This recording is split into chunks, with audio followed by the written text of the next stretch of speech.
Nick Martin, the team's center, was not made available after the game, so we'll go to our team to fill in the blanks. Joining us tonight, it's Seth Payne, the former Texan from Sports Radio 610. And pinch hitting for Matt Musil, who is off tonight, it's Brandon Scott, also from Sports Radio 610. As always, we start with one word to describe this game. Brandon, you're going first. What's your one word? On brand. This was on brand, and I'm cheating a little bit because I'm using a hyphen. I know that would be two words if I didn't do that grammatically, so let me cheat a little bit and go on brand.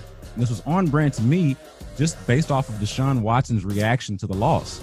I mean, he's heartbroken, and how many times have we seen Deshaun Watson and J.J. Watt after a game so close but so far, or just this one thing that they didn't do well? And in this case, they did a lot of things well throughout the football game, and I feel like that's been part of the story of the team.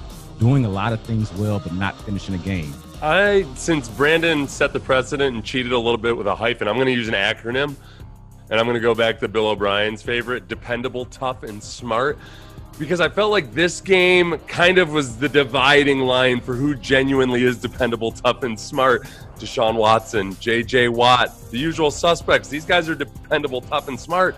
But some of the guys that you really anticipate or expect, or at least they're paid like they should be dependable on the offensive line. I don't want to name names or point fingers, but I'll point dead center at Nick Martin. I want to name names. Nick Martin, you can't do that. DTS.